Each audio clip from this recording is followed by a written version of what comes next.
Selamat tinggal AFF. Indonesia menatap EAFF bersama Jepang dan Korsel.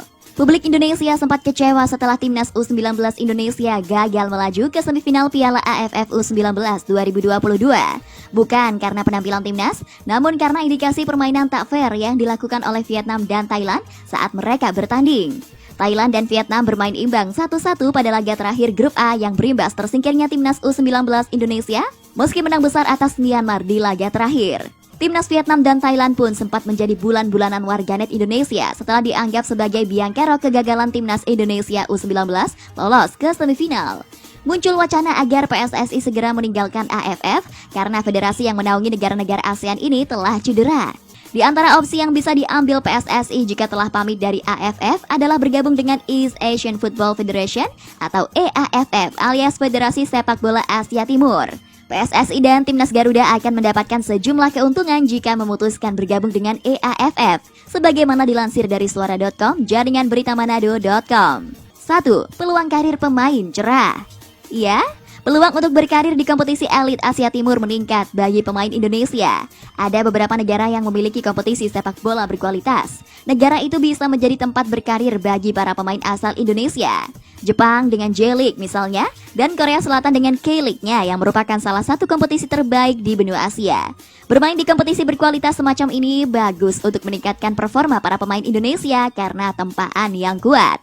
2. Lawan berkualitas. Indonesia juga berpeluang menghadapi lawan yang berkualitas. Dibandingkan AFF, kompetisi EAFF jauh lebih mentereng karena ada 3 negara anggota yang berada di level top dunia. Setidaknya berada di urutan 100 besar ranking FIFA. Ketiganya adalah Jepang di urutan ke-24, Korea Selatan 28, dan Cina 78. Terungkap, FIFA kantongi satu nama, inilah mafia di balik kasus match fixing Thailand dan Vietnam. Berikut profil Lee Khao Chuong, pelatih fisik timnas Vietnam U19 yang perkuat dugaan main mata dengan Thailand. Lee Khao Chuong, pelatih fisik timnas Vietnam U19 membuat geger publik Indonesia setelah berhasil lolos ke fase semifinal Piala AFF U19 2022 ini. Karena Lee Khao Chuong mengunggah foto skuad timnas Vietnam U19 disertai dengan kalimat yang cukup kontroversial dan mengundang polemik. Baik kalimat yang dituliskan oleh Lee Khao Chuong via akun Instagramnya itu seolah semakin menegaskan bahwa Vietnam dan Thailand bermain mata pada laga pamungkas grup A Piala AFF U19 2022. Sebab duel yang berakhir dengan skor 1-1 itu membuat kedua tim lolos ke semifinal dan menyingkirkan timnas Indonesia U19. Kalimat yang diucapkan Lee Khao Chuong turut mempertegas kontroversi bahwa Vietnam dan Thailand memang tak lagi menunjukkan permainan yang fair play seusai menit ke-75. Vietnam 1-1 Thailand 75 menit, musuh 15 menit, teman baik selamanya. Pertandingan yang luar biasa, tulis Lee Khao Chuong via Instastory. Bagaimanapun kami lolos ke semifinal setelah 5 pertandingan dalam 9 hari usaha yang hebat dari semuanya. Waktunya pemulihan dan fokus untuk babak berikutnya. Ia menambahkan, merasa dirugikan, Vietnam tak senang Piala AFF U16 2022 pindah tempat ke Yogyakarta. Media Vietnam turut menyoroti keputusan PSSI yang memindah venue untuk Piala AFF U16 2022 yang semula direncanakan di Bekasi dan Jakarta, tapi kini di Yogyakarta. Tempat pertandingan Piala AFF U16 2022 pindah ke Yogyakarta karena masalah biaya. Menurut Sekjen PSSI Yunus Nusi, harga sewa Stadion Patriot Candrabaga dan Madia terlalu mahal untuk ukuran kompetisi U16.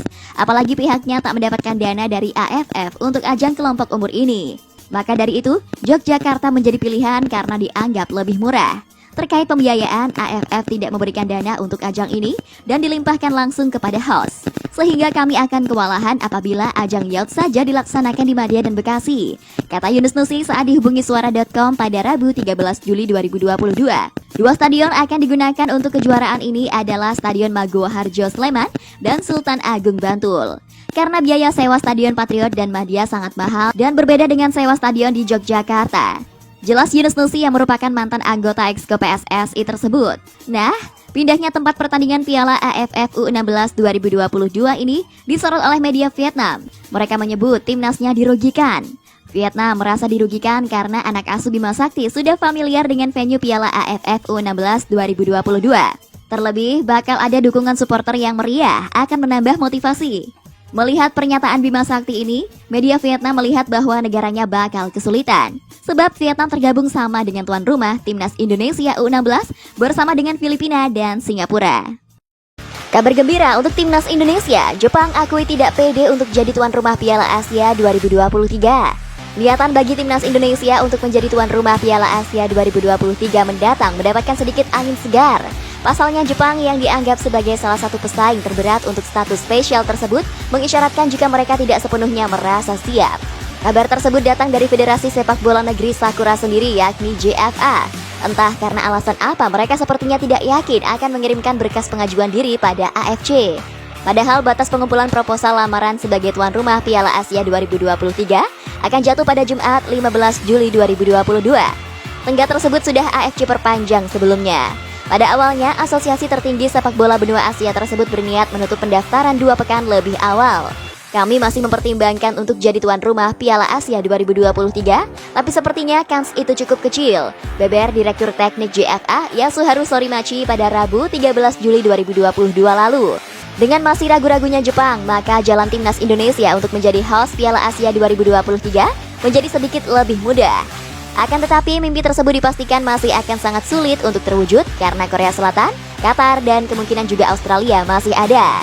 Ketiga negara tersebut punya infrastruktur alias fasilitas penunjang turnamen besar yang sangat maju, terutama Qatar. Mereka adalah negara penyelenggara Piala Dunia 2022 dan pastinya menggelar satu lagi ajang yang levelnya sedikit lebih rendah bukan jadi sebuah masalah.